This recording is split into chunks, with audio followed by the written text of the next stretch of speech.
Always grateful and appreciate the level of detail for all of us and for Minnesotans to understand where we stand and budgetary. I want to begin, though, by recognizing the incredible legacy of Governor Mark Dayton. I'm humbled to follow in his footsteps. We pledge to continue his legacy of fiscal stability. We will develop a budget that maintains fiscal responsibility while protecting the reserves. This forecast shows a strong foundation from which to build our One Minnesota.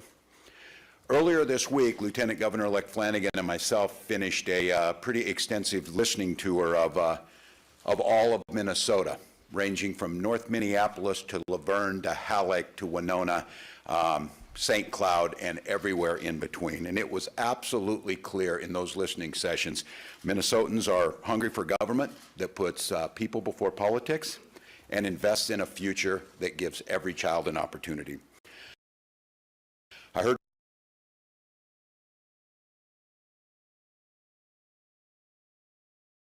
from a grandmother in La Crescent who talked about the need to make sure that education funding makes sure that the opportunities her grandchild has in Woodbury are the same that her grandchild has in La Crescent. A leader in Fergus Falls who talked about the reduction of local government aid that forces impossible solutions that they're forced to make that make them choose between public safety and basic water infrastructure. A young mother in Halleck who really struggled and wanted to badly to move back home, but the lack of housing in the area made that difficult. And a father in St. Cloud who told the Lieutenant Governor-elect that he was forced to choose between providing his family with healthy food options or affording his health care premiums. It's clear, being out there, it's clear to anyone who's listening, Minnesotans are ready to find common ground, tackle the challenges in their communities, and build a life for every single one of us. Our budget will reflect the priorities of the people of Minnesota and build for future generations. Under our leadership, Minnesota will become the education state. We will ensure every child, no matter their race or their zip code, receives a high-quality education. We will increase access to affordable, quality health care. Minnesotans have made it clear that they believe health care is a right and not a privilege, and we will push policies that reflect this value. We will revitalize our communities. As we traveled across this state, we heard Minnesotans talk about the need to ensure their communities aren't just surviving, but that they're thriving. From pushing for increased support to local communities and local government aid, to investing in infrastructure and working to provide every family access to child care and adequate housing, we will ensure prosperous communities thrive across Minnesota. I look forward to working with the legislature to further those priorities. Together, we can make a One Minnesota a reality, an incredible place to live, to work, to play. The Minnesota that we love is there. The strong foundation that Governor Dayton and his team have left for us on the hard work and investments in ingenuity that Minnesotans have done to create the place where we're at now is an opportunity to step for the next generation to invest in those things that allow us to be prosperous and live the lives we want to. And that's exactly what we intend to do. So with that, we'd be happy to answer any questions. Does this forecast take tax increases off the table? Well, first of all, I think you're going to hear from some folks on this, is to be very clear. Some of the concerns that I've always had is these do not factor in inflation. They do not factor in some of the changes that come with a volatile economy. And they do not factor in many of these things when people talk about they invest in one-time money. When we're talking about investments in education and healthcare and infrastructure, we are talking about generational investments. So the conversation I had and that Lieutenant Governor-elect Flanagan had during this entire campaign was honest discussions about what Minnesotans want to see out of their government and in their state, what it takes to put those policies in place, and how do we ensure that they're stable through good times and bad. So at this point, we're still formulating. This budget is new to us over the last several hours, and we'll continue to work to formulate those. So they're not off the table, is what you're saying? I think it's irresponsible in any time to look at something without understanding what we're trying to get to, how we're trying to build that, and continue to assess where that'll be. With regard to the gas tax specifically, Senate Majority Leader Paul Gazelka says now is not the time to talk about it. What do you say? Well, he obviously hasn't driven west on 94 at 4 o'clock in the afternoon, I would say, or Highway 14. That's not going away. One-time funding's not going to address this. I would say, again, we are not laying down red lines in the sand. What we're saying is that Minnesotans were very clear throughout this tour that infrastructure and infrastructure investment was a major priority for them. Long-term investments are going to have to make that happen, and we'll start to talk about how do they expect to make that happen. Because, again, we've seen this before, but Highway 14 is still two-lane at Claremont. It is still one of the most dangerous highways in Minnesota. Same thing we're hearing in every place we've been. On taxes, the still current speaker, soon to be minority leader, said there's room for tax cuts in this, or tax relief. Would you be open to that?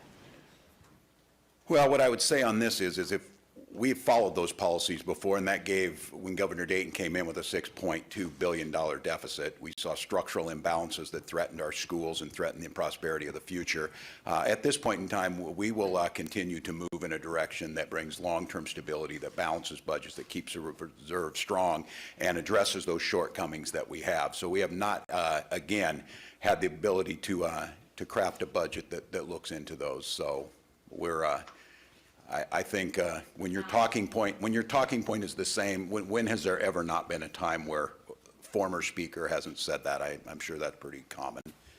Governor-elect, when you're talking about this kind of a surplus, 1.5 billion, does it influence what you want to do with the health provider tax, which looks stable for a year or so, but then looks like $1 billion deficit on that? Yeah, just to be clear, and looking at this number, if you will, the 1.5 billion, again, because of the hard work of Minnesotans, Governor Dayton's legacy, but should the health, the provider piece of this not be renewed at the sunset in 2019, and not counting, that's almost 1 billion, 950 some, and inflation estimated to be 2.3% next year, that's 1.2 billion right there that would come out of the general fund. So all of a sudden, overnight, if that expires, we've gone from 1.5 down to 300 million. And so this long-term access for Minnesotans to high-quality, affordable, accessible health care through an incredible program like Minnesota Care needs to be preserved, and that is a discussion we'll have. That sounds like an urgent matter in 2019 in this next Yes, session. I consider it a priority. I talked about it extensively on the campaign trail. I made it very clear that that access fund was critical, and I will remind folks that a month ago, a historic number of Minnesotans apparently agreed with that when they cast a vote.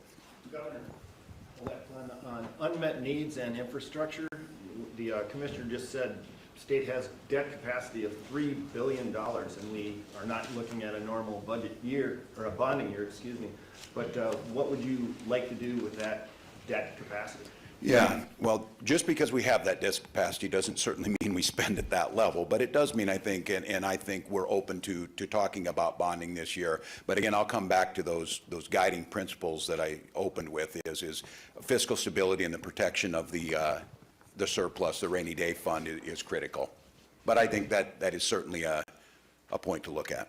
Republicans said that when it comes to road and bridge highway improvements, one-time revenues is exactly a good source for one-time spending for physical infrastructure improvements, and thus the gas tax is not a way to go. How do you respond to that argument? Well, that's, again, I would argue philosophically the way the looking at the world is, that's not looking to long-term needs, long-term changes as we move to autonomous vehicles, whether they be hybrids, plug-ins, whether we look at multimodal, how all of that will fit into this. That is a short-term approach to a situation we should be envisioning what Minnesota's transportation infrastructure looks like in 2040, not in 2020. And I certainly think there are many ways, and there's different funding mechanisms. But once again, we got to this situation by limping along, now having a C- rated transportation system in this state, a state that vests 27th out of the 50th states in investments in infrastructure, and it doesn't seem to be a fiscally sound nor a particularly wise policy when you can't build in predictability, stability, and that long-range plan. This is the type of infrastructure investment and planning that should extend beyond administrations to get this right, other than we have a little extra money, let's decongest 94 for right now. That's not the way to approach these issues. What about one-time Money for broadband, legislative leaders express some interest in that. Is that the kind of thing you should Yeah, deliver while and not can getting deliver into to rural granular Minnesota? details, I certainly think those make sense to explore, that those are things that you can catch up and make differences. Are there other investments that you can deliver in this one Minnesota to rural Minnesota and greater Minnesota in particular, now looking at this number? Well, again, and we're in the process of course, putting this team together. We're in the process of listening to Minnesotans. I love the old Abraham Lincoln advice to us. He was told if he had 6 hours to cut down a large tree, he'd spend 4 hours sharpening the axe. We're sharpening the axe as we speak, and I think gathering those in and looking holistically at the budget, that does make sense. Things that do make more sense where you can get ahead, and you can invest in a way that is not just trying to fill a gap for a short term, like transportation, is much broader. So there are those, and we'll. Going back to the tax cuts, just to be clear, because the Republicans specifically mentioned lowering income tax across all the brackets, and then a child care tax credit. To be clear, you don't like either of those ideas? Well, I didn't say we take anything off there. I think the thing is that they made a worldview during a gubernatorial campaign that accepted our way of looking at this. And again, I have been much clearer. You have not heard red lines in the sand from me. You've heard a vision of what it's going to take to get to outcomes, to have the best educated, healthiest workforce with prosperous communities based around things that will provide child care, that will provide clean drinking water, all of those pieces. So when we get to the point where we will certainly be open to discuss everything, it's a better way to negotiate. I'm not going to negotiate with myself right now, but that's what we can do. Folks have traveled the state just a little bit in the last few months.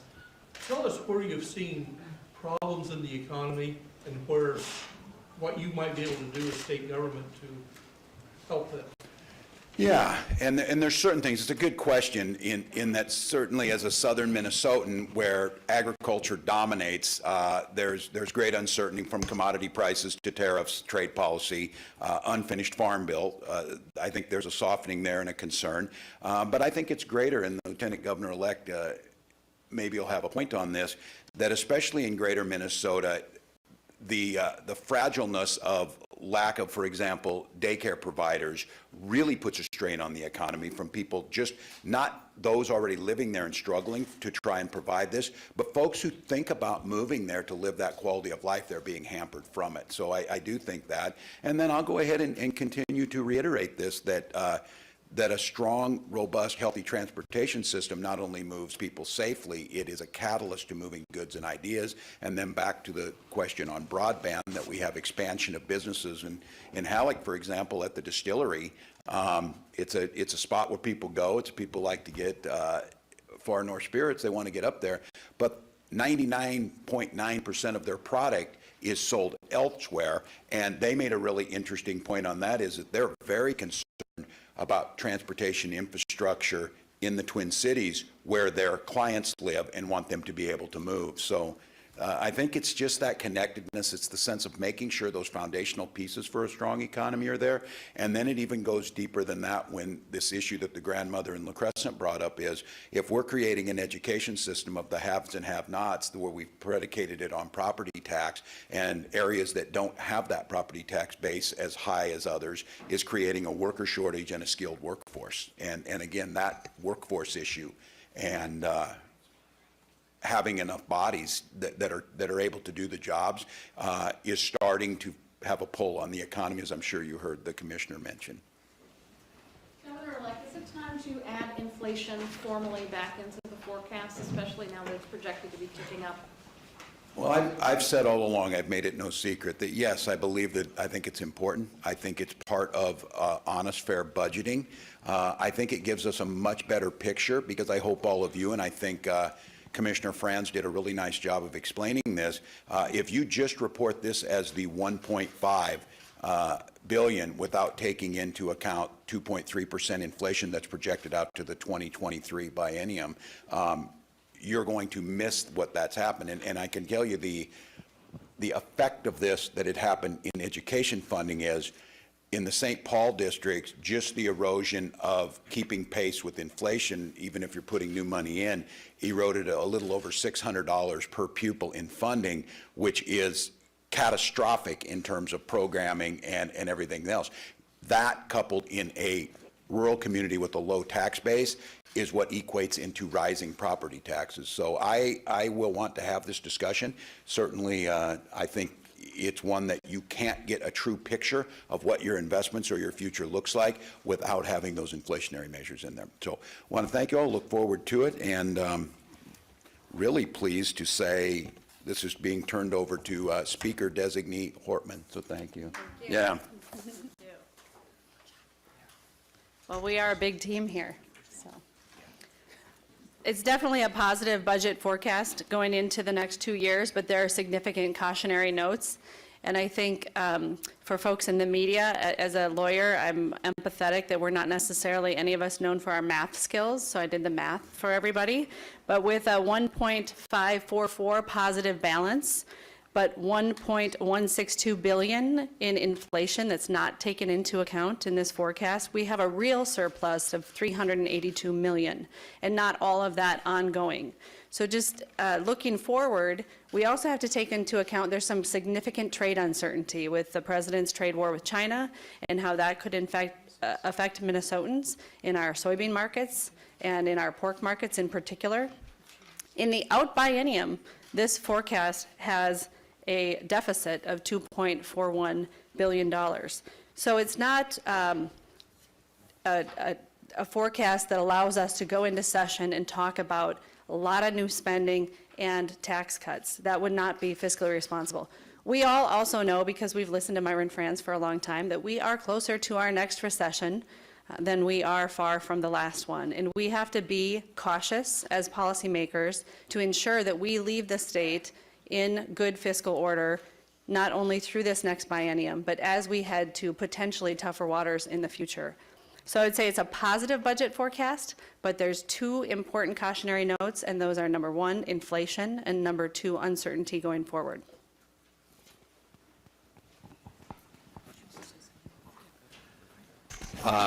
Just a couple of quick comments. I'm the incoming chair of the Ways and Means Committee, for those of you that may not know that. But a couple of points that I wanted to make relative to the commissioner's presentation, and that was the tight labor market. I think we're underestimating what the needs are there, and it's not only the numbers in terms of how tight that labor market is, but there are certain occupations that are very high need. And it's going to be important for us to work in the future with the business community, with the higher education community, and the education community generally to begin to address that need. Otherwise, that will compound some of the problems we see when we're looking at things long term.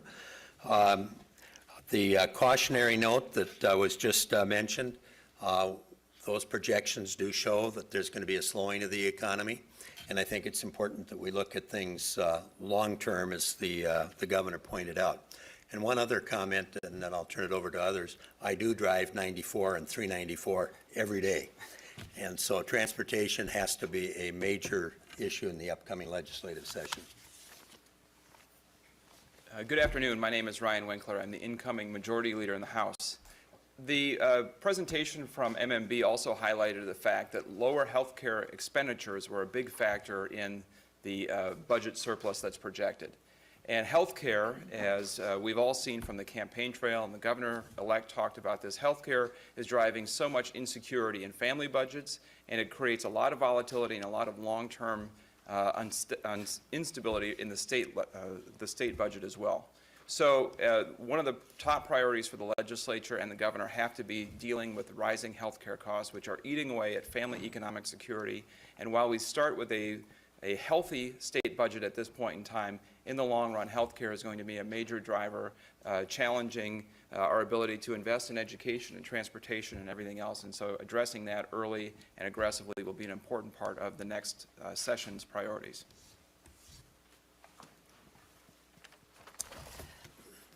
So Lynn introduced himself as the incoming chair and the previous chair of Ways and Means, and I continue to be the ranking minority member of the Finance Committee, whatever that means. And congratulations to Melissa, Ryan, and Lynn on a spectacular election and what is going to be a great session for them. So I have a couple of comments. The last couple of years on the Senate floor, I think I've been viewed as Cassandra, and so I'll continue that. Certainly there's some room in this budget for a lot of what the governor would like to do. There is some maneuvering room with some very good budgeting. The folks on the governor's staff, the governor, the lieutenant governor, the folks at MMB. But I said a couple of things, and it's proven to be true. I expressed concern at the end of the 2017 session that the tax bill we passed was not sustainable. And with $800 million, or almost $800 million budgeted for that now, that's the situation. Last year I talked about the one-time spending for ongoing purposes that were placed in various bills, so that we had $70 million, I think, with Metro Transit that was budgeted as one-time spending. It's not one-time spending. We have part of the school readiness program of $50 million that was budgeted as one-time money. There was a smaller appropriation for vocational rehabilitation, and we took money out of the budget reserve for the premium program of, I think, approximately $220 million. Now, there's some different ways to budget with that. For instance, with what we do with some of the premium program, there's no reason why we can't look at insurance reserves, for instance, and not take that out of the general fund. But it's going to take some strong budgeting to do some of that. And that's coupled with the discussion we had on the Senate floor both last year and, or this year and last year, that the economy was going to slow down. That some of the storm clouds that have been discussed today were quite visible, or certainly somewhat visible, over the last year and a half. And you look at that combination, and it's going to be, there'll be some difficulties. Speaker Designate talked about that, and I think in reporting that you do, there has to be an emphasis that there are some storm clouds, and they're not just something in the distance. It's something that's going to hit us in this year's budgeting. So I'm hopeful that we'll be able to do some of the things that absolutely need to be done for the state. I think we can do some of those things that need to be done, but we're going to have to work very hard to make sure that there's a budget, as the governor has emphasized, is a stable budget. It's a budget that doesn't take money from the budget reserve anymore, because we'll need that budget reserve in the future.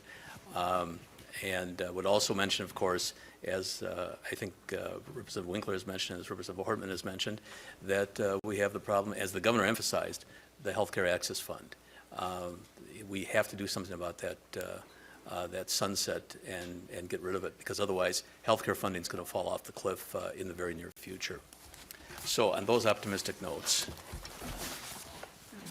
Well, thank you. I continue to be the Democratic lead on the Senate Tax Committee, and I would just re-emphasize that unpredictability, volatility are the watchwords, not only on the spending side, but also on how we approach tax policy.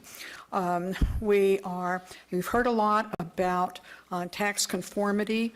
We've been encouraged by tax professionals throughout the state to go slow, to make sure that when we come up with a tax bill, that it respects the Minnesota system that we have now.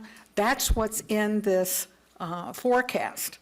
The forecast says we are going forward this year, with this coming year at least, with an understanding of Minnesota's tax system as it is now. And that's the kind of caution that we are getting from taxpayers and taxpayer representatives, and we want to continue to do that. This $1.5 billion budgetary balance, as many have said, is certainly it's a good start for us. But we need to be very, very cautious, again, about thinking that it can be used for ongoing commitments, for ongoing investments in education, in healthcare, in transportation. Half of the money, if you will, is really is available for one-time spending and one-time spending only, or one-time investment, whatever word you'd like to use there. And so whether it's broadband, whether it's transportation, whether, as a matter of fact, it is affordable housing. And affordable housing is not just something at the urban core. Affordable housing plagues greater Minnesota as well. And what we need to do going forward is making sure that we have a responsible conversation about what those investments will be, that we respect inflation, that we do not overcommit in any area, and that we bring the benefits that we possibly can to Minnesota families, Minnesota taxpayers. So caution against unpredictability and volatility, making sure that we understand the ability of the federal government to have an impact on what goes on in Minnesota. We know that Minnesota is not immune to what is happening at the federal government. Governor-elect WALZ talked about the impact on soybean farmers, the trade policy there, and we need to be paying attention to that. So the caution is looking for stability, looking for predictability in the face of a lot of uncertainty coming from any number of quarters, the global economy as well as federal tax and investment policies. So I think Speaker-elect Horton, maybe you want to take some questions, or unless. I'll be very short. My name is Carrie Dietzig, and I am the lead on ag and housing. And I just echo what my colleagues up here have said. I think this budgetary balance gives us an opportunity to, while we need to be cautious, it also gives us an opportunity to continue conversations to make sure we can do some strategic investments that help seniors, students, our working families, and farmers. So with that, I will turn it over to questions. And Speaker Portman. Republicans made it very clear they think the gas tax should be off the table. What is your thought on that? Well, Governor-elect WALZ definitely ran on that. He had a conversation with Minnesotans about that topic, and he believes it's a mandate of his election, and it is a fair discussion for us to have. What the Republicans omit to mention is that one-time money does not help you maintain a road. It doesn't do you any good to build a road if you don't then maintain it. And so it's not one of those things where we can just set aside some one-time money and think we've fixed a problem. We have ongoing needs in the system that a small amount of one-time money wouldn't fix. We spend $4.5 billion every biennium on our road infrastructure. So when you see a one-time surplus of $382 million, and you put that into the context of $4.2 billion in biennial spending, and that being a shortfall, under what we need, $382 million doesn't really start to fill that hole, and it ignores all of the other needs of the state. Any other taxes off the table? Is gas tax the only thing still on the table? They were saying all tax increases off the table, including and especially gas tax. Well, I think that they're not reading all of the information that's been presented. I think it's really important that folks look at that $382 million number and how much of that $382 million surplus is actually ongoing before we think about what we're going to do in tax policy or education spending. So like an ongoing income tax cut, would that appeal to you? Well, as we talked about earlier this morning, there's a difference in conformity between what's urgent and what's important. It's definitely important that we do tax conformity, but it's not urgent. We've got everything's all set for the filing for this year. We're certainly going to look at tax conformity, and there may be some cost to that, so we'll definitely have to take a look at that over the course of the session. Speaker, does an important Republicans call the idea of heading off that sunset to the healthcare access fund as a tax increase? Is that a fair characterization? Well, I don't think so, but that's another issue where Governor-elect WALZ was very clear in his campaign on that item, that he's pretty committed to continuing the provider tax. We're certainly open to having that conversation in the House. And I don't need to explain to you how the legislature works. It'll be a 4-month process for us to figure out what will be in the bills that end up going to Governor WALZ's desk. But we will have the conversation about whether or not to allow that sunset to proceed. It's going to be a tough sell, isn't it, to look at this forecast, whatever number you put in it, and say, we need to increase taxes, isn't it? Partly depends on what you put in your headlines, whether it's $1.54 billion is a surplus, or if the headlines reflect the reality that the finance commissioner talked about, which it is a budget balance of $1.54 billion. And we cannot ignore inflation. So I think the average Minnesota family, if they had an annual salary of $100,000, get a $5,000 raise, and go spend the whole thing on a trip to Jamaica, they might find that when they go to the grocery store to buy their milk, it's a little bit more expensive this year than it was last year. And maybe they should have budgeted some of that increase to handle inflation. Inflation is a fact of life, and we need to be prepared to deal with it in the budget. So people need to have restrained expectations about what we will be able to accomplish. We will invest in Minnesotans, and we will invest in Minnesota. And this positive forecast allows us to do that, but we have to do it in a responsible and sustainable way. Investments. I think it's very clear that Governor WALZ and our whole team ran on investing more in education and also making it more secure for Minnesotans to find affordable health care coverage. Those would be our two, I would say, highest priorities. You said that you want to put the expectations, tamp down expectations on new spending. What are some of the ideas that you have heard about that you're going to tell people, come on, we can't go there? Well, I'm sure we're going to be hearing a lot in the next several weeks. It's been about 30 days since we won the majority, and I'm sure we're just beginning to hear the proposals that will come forward. But there hasn't been a small number that have come forward. Elect Speaker designee Portman. You have a very, yes, it's a mouthful. You have a very deft person to your, and I'm wondering if you are going to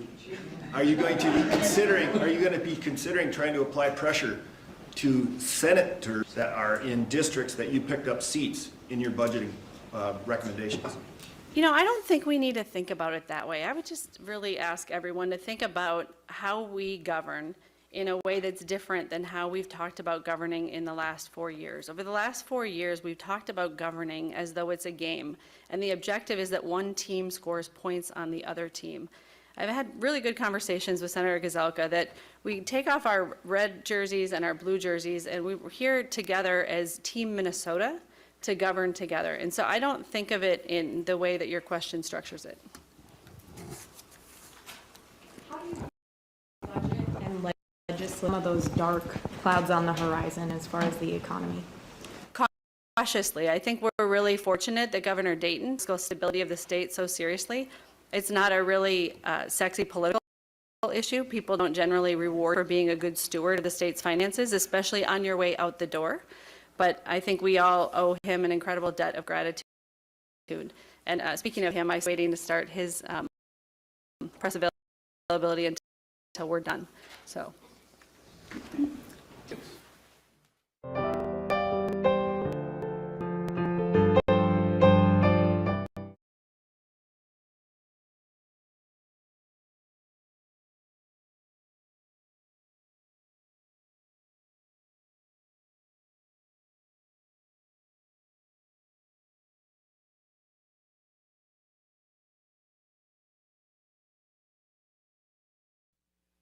Yes, the next meetings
For some reason, the audio is not working. Give me one.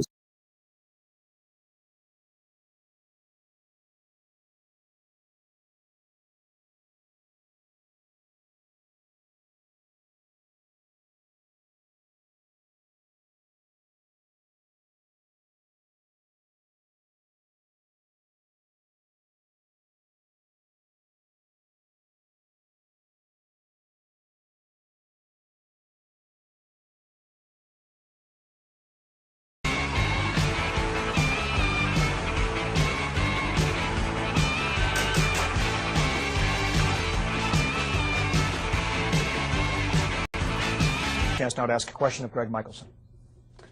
Greg, the Employee Free Choice Act that Mr. WALZ co-authored strips away the right for a secret ballot when voting in unionization proceedings. Tell me what your view of that particular act is. Well, I believe in democracy, and that means a secret ballot, so I'm against this portion of the bill here. We need to have the unions and people to be able to vote their heart without having a card to show which way they're in favor of. And Brian Davis, 30 seconds to respond. Yes. Well, I'm very proud that the Association of Builders and Contractors has endorsed me in this race. And they talked about, they have issued a statement regarding Mr. WALZ's support of the Employee Free Choice Act. And they call it unconscionable and that he is selling out American workers' rights. I can tell you, my mother was in a teachers union. And I remember when she had to cast votes for whether they were going to go on strike or not. And she wanted that ballot to be a secret ballot. That is a fundamental right. Anyone who teaches a high school government class should know that this is a fundamental right in our democracy. And whether you go from Mankato West High School or to Washington, D.C., you shouldn't lose those principles.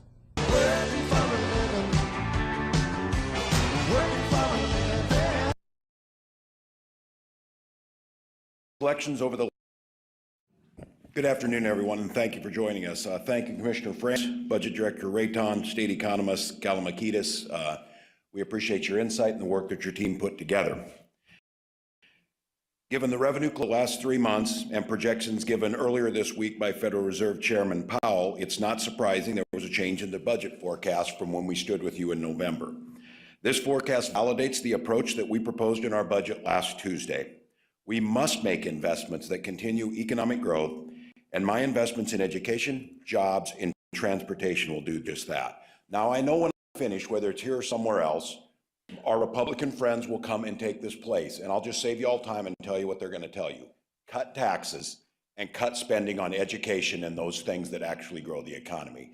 This trickle-down economic theory that no matter what the budget forecast says is what we have to do is what gets us into these problems. Had we followed their advice and had we followed what they're proposing, we will blow billion-dollar holes in our budget. It will come from the general fund, and the very investments that will allow us to grow in an economic slowdown will be taken away. The ability to have the best qualified workforce, the ability to have the best transportation system, the ability to have prosperity in communities that attract people to come here. So leaving that in there, they will try and pay for those on the backs of our children, our elderly, and our most vulnerable. This budget looks to the future, which is exactly what you need to do when facing slower economic growth. We left room in our proposed budget to help provide a cushion, and we will work with our commissioners and stakeholders to provide a revised budget recommendation in the near future. Now's the time to continue to protect the budget reserve and the general fund and help grow our economy with strategic investments in healthcare, education, and community prosperity. This is a fiscally responsible budget and bonding bill that at exactly this time of slower economic growth will continue to position Minnesota as amongst the best states, not only in the upper Midwest, but in the country, to attract businesses, to grow economic prosperity for families, and have us continue on a path to greater prosperity. So with that, I'd be glad to answer any questions. What about attracting more people? There seem to be real concerns about the demographic decline in the workforce and that we need more people to move to Minnesota. What can you do to get people, not just from around the country, but around the world, to come here? That's exactly right. And the question is about how do we attract people? This happened in the campaign. I made it a very clear place about this. Minnesota needs a place that's welcoming. welcoming to immigrants from other states and from other countries. Minnesota needs to be a state that when you come here, you're going to be respected, you're going to get the opportunity to prosper. We also need to make sure that the amenities of why people move. When they ask people why they move or relocate, the one thing that doesn't end up in the top three is taxes in many cases. It talk about the quality of their schools, about opportunities. So the one thing we can do is we can make sure that job growth opportunities through the best qualified workforce, the healthiest population by making sure that our healthcare system continues to grow out and provide that quality care they need, and then making sure when we talk about community prosperity, those amenities that make communities look attractive to folks thinking about moving here. And we should reach out. This last week at the National Governors Association, I spent a considerable amount of time sitting down with the ambassadors of Canada to the United States, the ambassador of Mexico to the United States, and the ambassador of Japan to the United States, and visited them both at their residence and in set-down one-on-one meetings about making sure we're bringing folks here and telling them why Minnesota is an attractive place with a well-qualified, well-educated workforce that has a work ethic that is world-renowned. And the response was positive from each of those. So as governor, my job is to go out, continue to make those cases, continue to show that the investments, and to make sure that we don't make that fatal mistake of the very thing that makes Minnesota so appealing to people is the things that we cut in a budget. Level anymore. What can you do as a governor, as a state on immigration? Yeah, we can do what I said during the campaign. Putting up a sign outside of Minneapolis and telling people they're not welcome is certainly not the way to do that. I will stand with our immigrant communities, I always have, to make the case that this is a state of immigrants. This is a state that is open and welcoming to immigrants. We continue to ask the federal government to do comprehensive immigration reform, to get beyond this simplistic dead-end argument about a barrier when we need to be talking holistically about what it takes. And I think here in Minnesota, we know this, that immigration spans the spectrum of economic opportunities, whether it's agricultural production or whether it's researchers in neuroscience at the Mayo Clinic. That's what immigration brings to Minnesota, and as governor, we'll continue to push for it. But you're right, the federal government has to move. We can certainly send that message to folks that, that you will be welcome to Minnesota. Economic growth is in fact slowing, which could lead to people possibly losing their jobs. Is now the time to increase things like the gas tax and things like driver fees?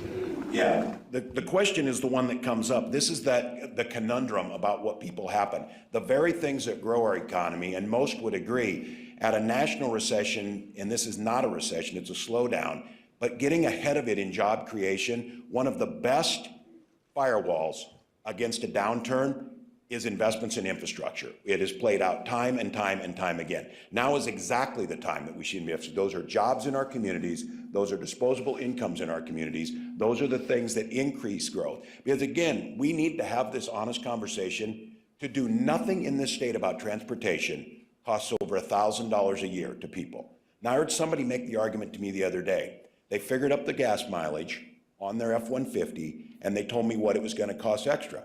I said, in that logic, why wouldn't you argue to take the gas tax to zero then? And the person said, well, we need roads. And I said, that's our point. Our point is in the job creation and what we need to do. We make sure in this that the Working Families Tax Credit shields those folks that are making $45,000 or so less from the fullest impact of it. But those are job growth creators. Those are the things that move forward. And I think what it says here, this is not a downturn of people losing their jobs. There are not enough people to fill all the jobs that are available. And as the economist said, one of the things we're going to see is we hope to see it more than we have from President Trump's tax cuts, is starting to see real wages start to rise, not just in that top 1 percentile that was seeing the vast benefits. So we think it makes sense to invest in what makes Minnesota competitive, to invest and provide the firewall against a downturn by creating a lot of local jobs and an economic boost, and making sure that Minnesotans have the capacity to drive on safe roads, get to places faster than they would have, and attract people to work here. Governor, Republicans are going to come up here and say that's at odds with trying to attract people here if their tax burden keeps going up and Minnesota's in the top 10 or top 5 of all these categories. So how do you thread that needle between? Well, they would be wrong. People are moving here. And again, it's not the project. They keep telling me this. I said, what is your goal of moving us out of the top 10? Because if you work at that hard enough, would you like to move us into the top 10 worst states in education, top 10 worst states in health outcomes, top 10 worst states in personal income? Because we rank in the top 5 of all those. We rank in the top 3 of personal happiness amongst Minnesotans.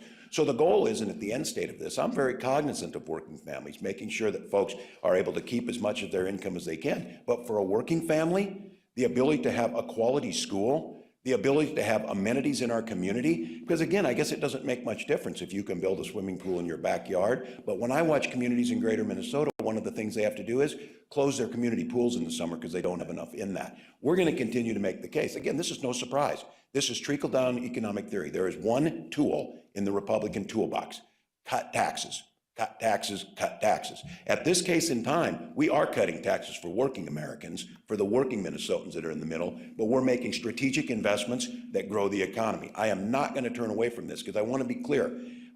If they decide that they're going to allow the sunset of the provider tax, that is a $900+ billion hole in this.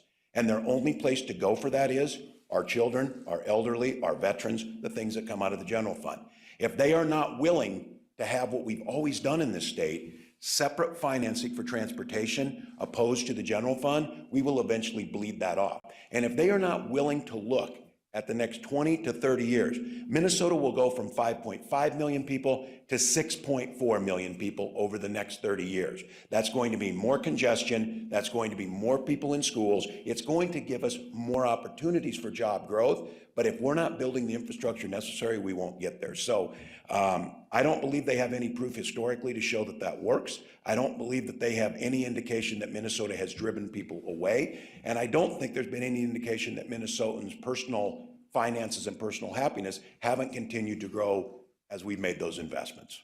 You come in here with a budget that includes a big gas tax, some fee increases, and then a bonding bill that in an off year is the biggest we've There is ever no seen. off year in bonding. There's only been 2 years we haven't bonded. Well, in an odd numbered year. What does this say about given this is your first term, these are your first big proposals, what does this say about the way you're going to approach divided government and the way you want to see Minnesota go? Yeah, well, the way I'm going to approach any government, whether it's divided or not, is based on the facts and changing as circumstances change.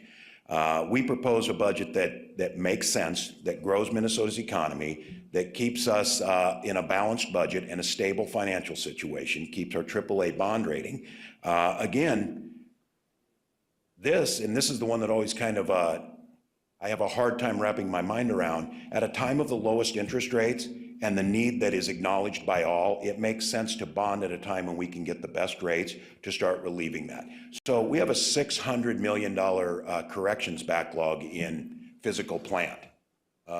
What do you expect to do with that? Are we going to leave bad sightlines and allow people to be killed? Or are we going to address them? Why would we not fix those things on the front end at a cheaper rate to pay them off sooner than to wait till the crisis gets worse? So I don't approach it necessarily as divided government, but I do remind people the Senate was not up for election in 2018.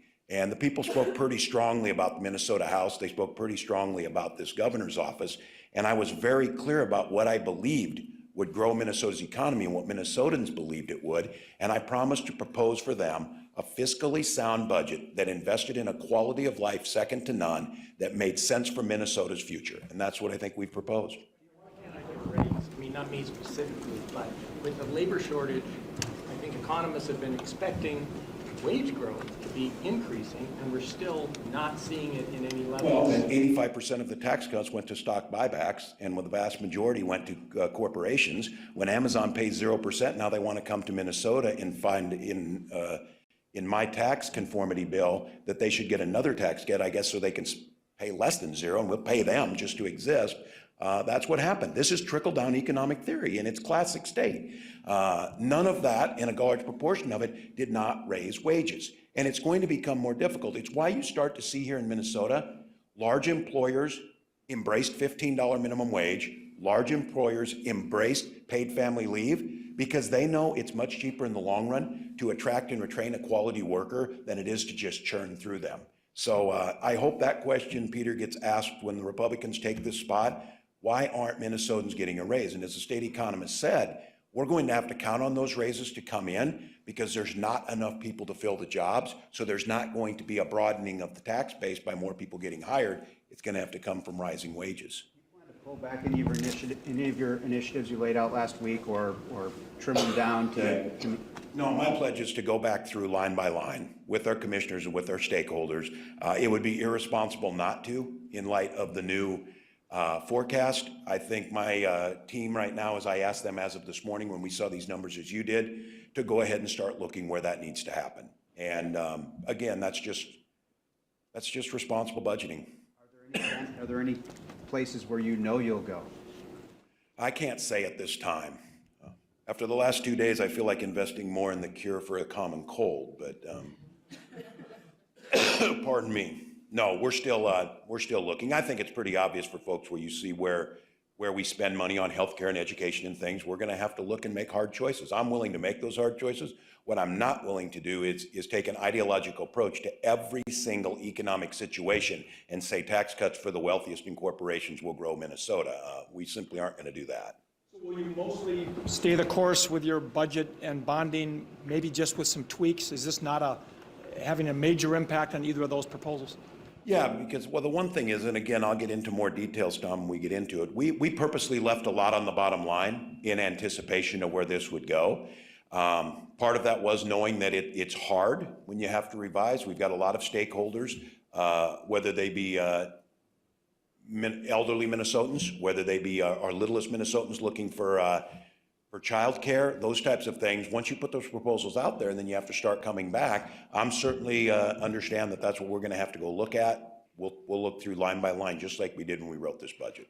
We have time for one more question for the DFL House. The revenue growth, it's slowing to about 2.3%. If you've read your Thomas Piketty, that's about what the norm is over the centuries. The post-war economy's been 3 to 4%. Are you worried that this reflects the stabilization of that norm? Yeah, thank you for doing that. I spent about a month reading that and going through, and this idea of the wealth disparities is starting to happen. Yes, and again, I think something needs to be called out. When we did these tax cuts, we were going to get 5 to 6% GDP growth. And when many of us said, we don't think we're going to get that, they said, yes, we would. If the chart that was up here shows you that sugar high that we got in growth that came out of the 2017 tax bill is starting to come down. Yes, I think there is the potential that there may be a little more of the norm over long-term growth. Our economy is a mature economy. I think it bodes more now than ever before. Investing in those fundamentals that we know are at the heart of the economy, the best qualified workforce, the healthiest workforce, and those infrastructure pieces, whether it's broadband, highways, or transit, that allow people to grow is going to put us in a better position. But I think, yes, I think that is probably more of the historical trend. It's been down a little bit, but you know, we saw this, and it's nothing surprising to anyone. We exploded the deficits, and many of you followed my time in Congress. I am a deficit hawk. I do think they matter. I think the good thing about state government is that need to have a balanced budget, but we don't also have all the tools in our toolbox that at times when you have some of that spending that stimulates growth, we saw that worked and pulled us out of the recession. But there's a whole nother school of thought that says austerity is the way to do that. Now, that's never worked, but it won't stop people from trying it. All right. Thank you all for that.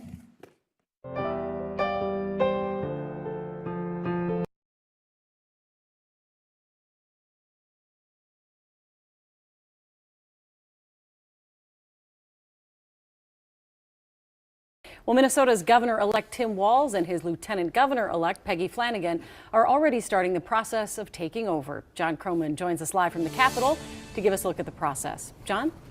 Hey, well, Julie, Tim Walz and Peggy Flanagan won't be sworn in until January, but it's already time to start hammering out budgets and hiring staff, filling those cabinet posts, all those kinds of things, and that's what brought them here today. The Democratic duo arrived as a team along with the First Lady Gwen Walz and headed up the front steps on the south side here with the press in tow. Then it was up to the third floor where the transition office was been set up, and they ceremonially opened that door. Walz and Flanagan say they feel honored and privileged to be entrusted with this role and will look to smooth over partisan gridlock here. If you miss the message of this election, it's people want government to function. They want it to deal with the things that impact their daily lives, and they're pretty much done with the drama. So that's my. Did you want to end the big mega bills at the end of the session? Absolutely. Walz says he'll focus on making health care more affordable and keeping more people covered. He said he'll also pitch a gas tax hike as part of his transportation package, something he campaigned on. He isn't yet prepared to say how many cents per gallon. The need is apparent, the lack of the funding to make it done, the responsibility, as I ran on, you can't just say you're not going to do anything in terms of revenue or budgets. You're going to magically get roads, bridges, and transit. So yes, you can expect to see that. The governor-elect Walz and his wife Gwen were also asked when and if they're going to move their family from Mankato up to St. Paul to the governor's residence.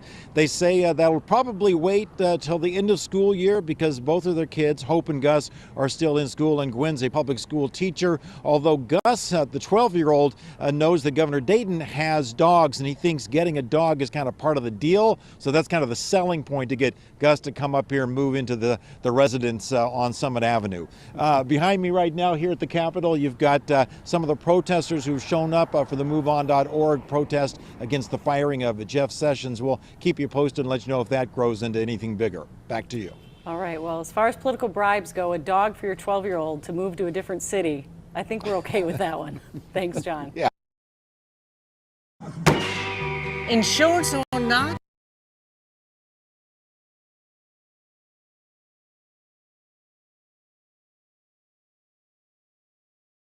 this is the premium Garmin Duffel 45 liter by Half Day. It's a transforming 2-in-1 travel duffel bag for long weekends. Wow, wow, wow. Hello, one Minnesota. Yay. Our democracy is strong tonight. The incredible work and sacrifice that went in to win a campaign is incredible. To my family, I don't know how I can to the person who makes this all happen, your next First Lady, Minnesota, Gwen Walz.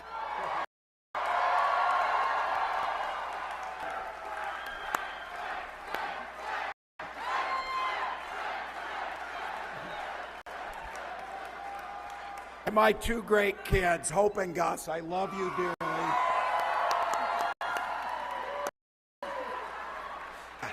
A 12-year-old, this should be interesting. To my incredible extended family, to include my father-in-law, Val Whipple, and my mother-in-law, Lynn Whipple, thank you for all you do.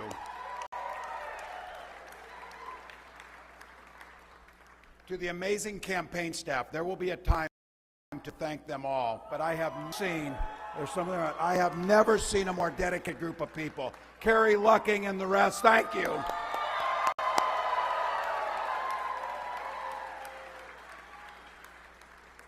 And to each and every one of you, the incredible volunteers, I need to take a time for someone, and we know what builds the middle class.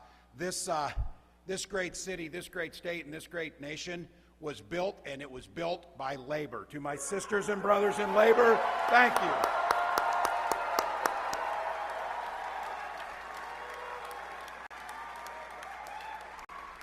To all of you who worked on this campaign, door knocked, did everything we asked of you, think about what you did. You turned out in this state historic numbers of voters.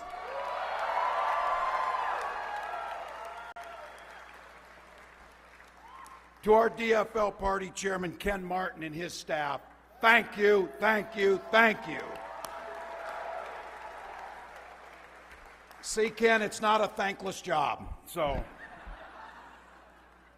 And I, like Peggy, would like to take a moment to thank our opponents, Jeff Johnson and Donna Bergstrom. Thank them for running a campaign based on the issues of dignity. Thank them for running a campaign that tried to lift up our politics rather than dragging it down. And I want to be very clear. Jeff Johnson loves this state dearly, and if campaigns are done right, it is simply putting out different visions. We in Minnesota know we can bridge those gaps to create one Minnesota. So thank you.